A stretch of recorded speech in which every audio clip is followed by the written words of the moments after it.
Hello all, Jamie Rodgers here from Creative Expressions, and today I thought we'd make a little mini demo of an all-white sparkly Christmas card. Now this is using my brand new festive collection, and towards the end of the video I'll put in the graphics to show you all of the different dies I've been using. But straight away we can see we've got our poinsettia rings, we've got our swirly snowflake tree, we've got our 3D presents, and of course the rippled poinsettia just going across the top here. Now this one of course is done all in white, but very easily you could swap out a few components into colours if you would prefer to. But it's just a really simple card to do, just a little bit of die cutting. So to begin with, what we're going to do is we're going to start on actually making our background. Now you can see this as a full-on sparkly effect, and I want to show you how to create that. We're actually going to swap things up a little bit today and use some slightly different products to create our sparkles, but that's quite a nice idea to show you that different products will work well. So I've taken my card panel, I've put on the top of it a self-adhesive sheet, and I'm going to remove off the top layer. This is just my little corner, so I can easily remove it while I'm live, because if not, you might see me struggling for a little minute or two to get that off. Now I'm going to bring in my poinsettia ring, and this is the largest one from the set. And as you can see, I've used the outside blades on each side to cut it as an open area. Now, mine's got a little bit tatty in my bag, actually, waiting to be filmed from when I've created the kits. But I'm not worried because, to be honest, when it goes onto the sheet here and we push down on it, all of them sort of lumps and bumps and creases that I've created in it are going to disappear and it will be nice and flat. Now, a nice little top tip here, the bit that you've pulled off the top, if you bring this back in and use this to push down on any areas that haven't quite gone down on their own accord, it won't stick to it and you won't stick to it, because if you touch it with your hand, of course you're going to stick to it because it's very sticky. So just use the sheet to just push down any areas you need to. And it's a good idea to make sure all of the little twiddles, all of the little snowflakes, all of the little branches are nice and in place before we can't start putting glitters and bits on them, because if not, the glitter's going to get underneath them swirls and them snowflakey sort of bits, and then they're never going to stick down. So always push down as much as you can, make sure it's nice and in place. Now, on the middle of our little circle here, I'm going to bring in our swirly snowflake Christmas tree.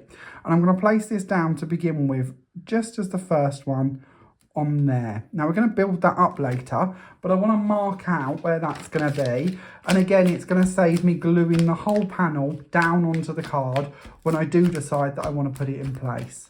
Now, I have cheated and I've gone ahead and I've put quite a few pearls on my pieces already, just so you don't have to watch me do that towards the end of the video.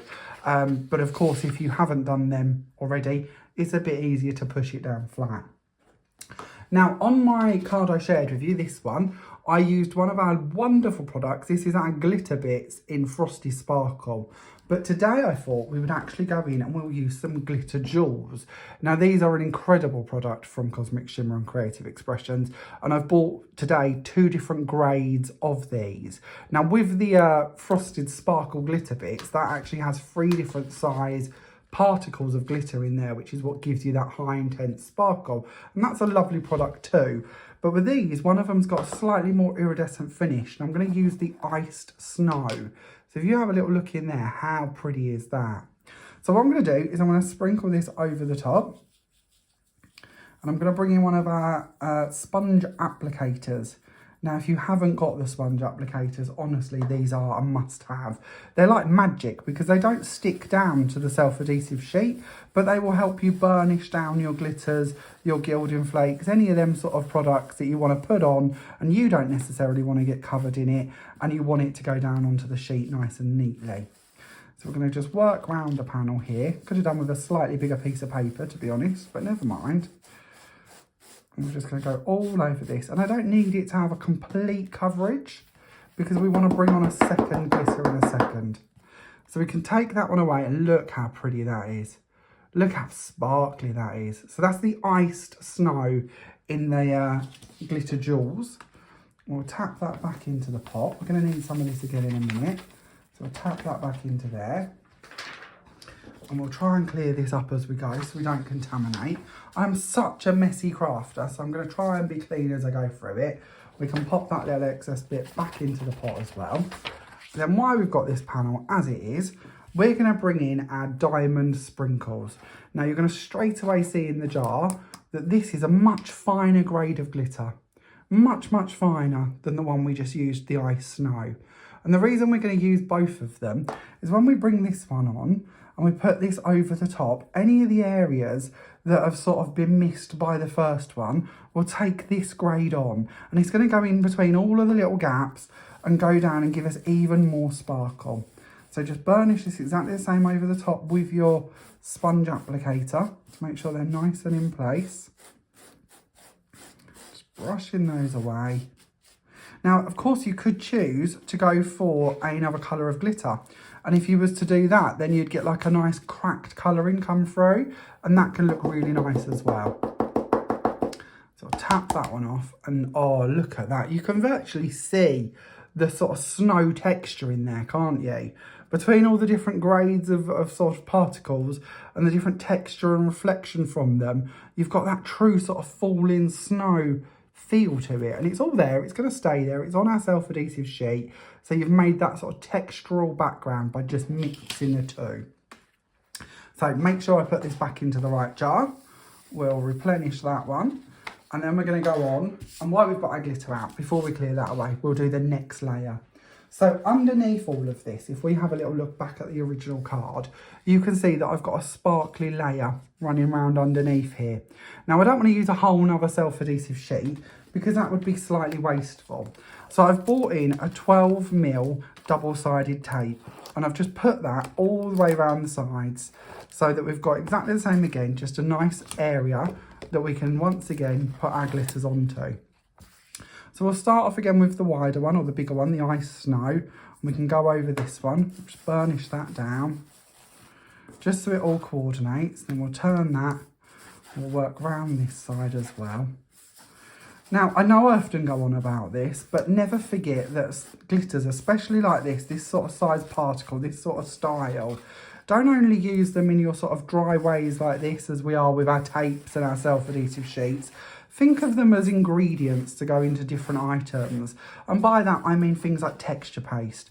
For instance, our glossy glaze texture paste takes glitter like this really nicely. And if you want to sprinkle this in either before you put it through your stencils or do your creations with it, or if you would prefer to put it through your stencil and then sprinkle it on, it's going to give you a really nice addition and a nice sparkle. But don't only think of it as going for things like texture pastes. You can mix this into items such as crystal tints and bits like that, and you're going to get really different effects depending on the colours you use and the mediums you're adding it to. But I do try and treat our whole Cosmic Shimmer family of products in that kind of ingredient idea, because there's no reason why you can't mix and match and play around with them. So we'll twist, we'll add a little bit more, although I've possibly got enough that's escaped on my desk that I could use, but never mind. And if like this, if you do end up with a couple of different particles that are mixed together, you know, if we do accidentally contaminate a few bits of each of the two products I'm using, pop them in a separate pot, make your own mixes, and that's another great thing you can do, especially with glitter, because it's always going to stay as separate particles. So if you make your own mixes, you can make some incredible different colourways and textures. It's like this, we could literally mix our own set of these, and then we wouldn't have to do it in a two-step program like I am here. But it's up to you. It's nice to keep them separate so that you've got them as two different products in case you want to use them that way as well. So we'll add that back into our little pot. And we might even give our little desk just a wipe over, because I don't know how well you can see it, but we've got a very sparkly desk. So let's pop all this excess glitter to the side. But you can see once again that we have a really nice sparkly edge to our pot. Oh, there we go. I think we've got that just about clear. And that's going to work perfectly in conjunction with our edge or with our main panel when we come on to adding that on top. Now, of course, I don't want it to be glitter on glitter, so I have got a little extra edge to go in there. And we're going to use a piece of bright white foundations card, and I've put this up on some 3mm foam tape. So there's 3mm on the reverse and 3mm on the front, so that the card's going to be quite nice and deep. I knew that I was going to be putting my 3D presents on the front of it, so it could obviously have to go into a box instead of an envelope. So I might as well add a bit more dimension to the back panels as well. So I've placed my tape on the top here so that I didn't have to worry about dealing with that on the reverse of my panel. But if you was doing this at home, then you could certainly add on your tape after you've glittered your panels and started to work with them. Then I'm going to bring in my card blank, and I believe I've gone for an 8x8 card blank for this one. I'm going to use our Dry as Clear Cosmic Shimmer glue to just anchor down our panels on here. The best bit about this glue is, as I said, it dries clear, so if we do get any coming out from any edges, it's not going to matter. We can take that and place that down on here, and straight away you can see that we've got our white card, then our glittery finish, white card and glittery panel. So it's all coming together. It's all tone on tone as such, which is what I really love to do. I know they're tricky to see sometimes on camera, and especially when we try and do them on telly, but white on white cards to me are just the most magical creation. Then, building up our tree. Let's start there, because if we start here, then we can see exactly where we want our presents to go and where we want to add them in. So with the tree, I've gone ahead and I've cut 3 of these already. Now we've popped 1 already down on here, haven't we? And we've got 2 more. So as you can see, this is a perfectly symmetrical tree. And this is great because it means that we can build it up by gluing one inside the other, which is what we're going to do for this card. But it also means that we can glue them back to back. So maybe you'd like to glue them sort of 4 or 5 back to back, put a ribbon in the middle and hang it in an aperture for your card. Or maybe you'd like to make very own tree decorations to go on your Christmas tree. Or like the exploding box you've possibly seen that I've created, that will make a great stand-in item, embellishment to go in the middle of that as well.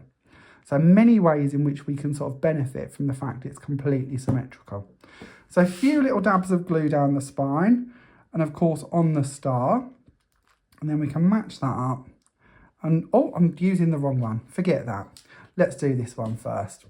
I've just spotted I've got pearls in the middle of that one, so we'll do this one first. There we go, a little bit of glue on the top there as well. We can put that first one in place. There's me, I had them all set out and then I start wafting them around to talk about them, totally forget which one's which. So we'll bring back that one with the pearls already in the centre. Add a little bit more glue on here just in case some of it come off on its first placement. Never hurts to have a bit more than we need. And then we can place that one over the top, making sure that our stars line up, making sure that our plant pot at the bottom all goes together. And there we have our 3D tree. And again, you could put in more sections to this if you wanted to. That could be so filled in if you wish. But because I've got quite large pearls on here, I don't want it to be too heavy because I know when I go to sort of put it down, it's going to stand quite prominent because of the pearls on its own. So again, if you were just going to do this and put it into an envelope, you've got to sort of factor in them different levels and what decorations you're going to put on them. But the little dots or the baubles on this also look really good if you use something like 3D accents, twinkles, stickles, any of them sort of mediums to go in and colour them, and they're going to be a little bit flatter than my big pearls that I've put onto this tree. So it's down to you how you wish to decorate it. We're then going to bring in our rippled poinsettia. Now I know you've possibly seen this on the video I shared yesterday, and if you didn't, we did have a demo yesterday as well where I took the rippled poinsettias and actually used them to make a really nice pink and bright summery card. So if you've missed that video, do check it out either on our Facebook page or on our YouTube channel, but this is the one that we did for yesterday's demo of the day. So with our poinsettia, as you may see already on here, as the die cuts, it's also going to deboss all of these lovely rippled pieces on here. And there will be a top tip video coming up shortly where I show you how you can colour over the tops of these using different mediums as well. But for today's card, we're just going to keep it nice and simple. We're just going to use a bone folder and we're going to round each of these out just so that we've got a bit of shape, and then push down in the middle. And then from here, build up our different layers until we end up with our poinsettias ready to go on our card. So these two are going to go nicely up the top here. So we're going to add on our glue to the reverse. And we're going to place the first one about there.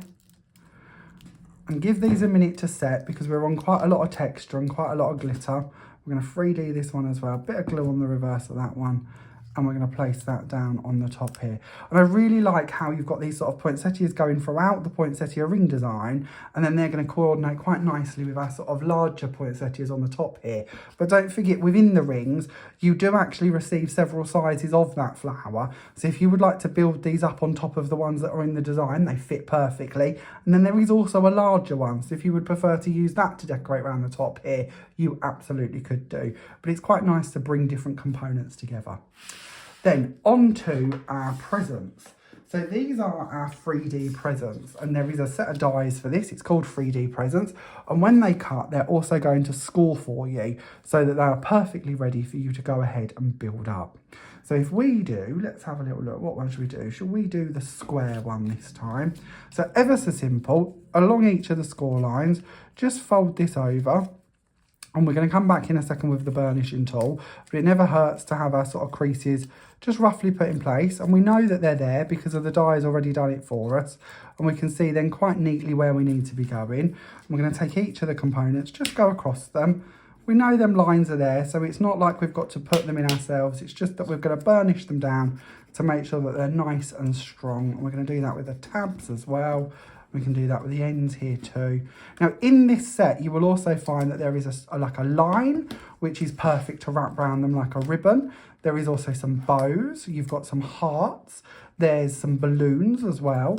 So it's really down to you how you choose to decorate and what occasion you wish to use your presents for as well, because of not only are these good for birthdays, they're good for Christmas, they're good for Valentine's Day, you know, any sort of occasion that you would like to send somebody a little gift or a present on their project, absolutely fine to do so. So glue on each of the tabs and then fold that up and just give that a hold just for a second. You know, if you don't like using your wet glues as such, then of course you could do this with a tape if you wish. But we're going to bring those ones round and we're going to pop these in here and hold that on that side just for a second, just while that grabs. If you've got any of our little mini pegs, that's a great way as well to hold these in place, just while they dry. And then you can add the glue onto the flap here and glue that in. Again, if you don't want to, that can actually stay open. But for this one, we're going to glue it shut because we then want to decorate it further shortly. So we'll push that in there, give that a little squeeze, and let that set. And that's it. That's how you make your little box. So I've got one I've already done for speed because we like these things dry and ready to build. And it's always nice to hold on to them for an extra second just to make sure that glue sets. So I'm sort of cheating, bit Blue Peter, but here's one I prepared earlier. Then we can go on and talk about our borders. So for this one, I've already gone ahead and I've used the ribbon that comes within the set and the bow on the top. Same with this one, and I've done a little crossover. I've also added in the little present that comes with a sleigh as well, just onto the corner, ready for me to build. This one I've added the holly from the holly board around. And then this one here, we've got a couple of choices. We could go for the lovely candy cane border and wrap that around the present. That would be quite swish. Or we could even use the snowflake. And the snowflake's quite nice because you can either cut it and wrap that round as individuals, or you can use it as a strip and just wrap that all the way around if you prefer. And you'll see that on my finished one. But for speed, let's do the candy cane one. So a little bit of glue on the hand for this. If you're going to do this, do a patch test first, just to check that that's okay. But we're going to pad our die cut through the glue, making sure that it's got a nice amount on it.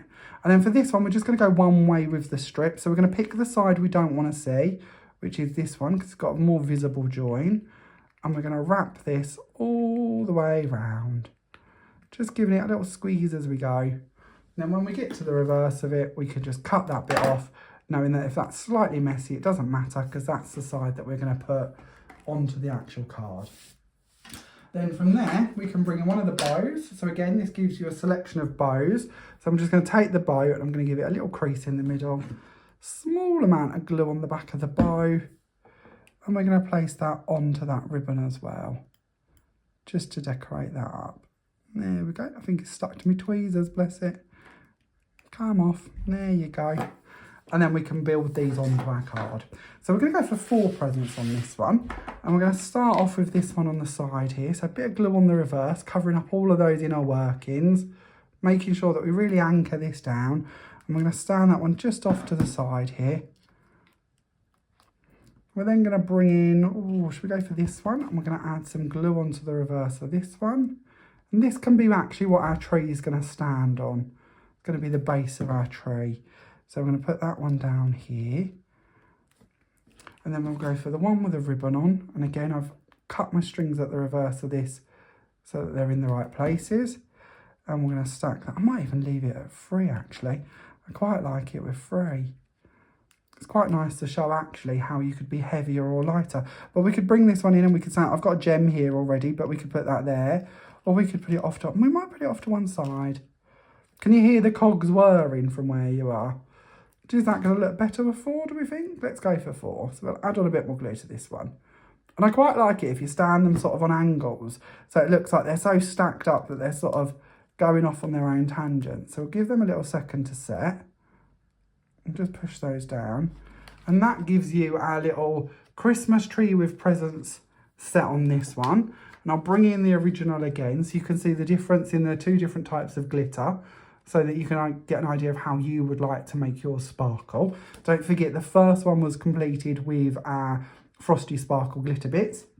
And our second one was done with our glitter jewels in ice, snow and diamond sprinkles. So you can really see a difference in how they're looking. You can certainly see the larger sort of fragments of the ice snow really showing through on this one.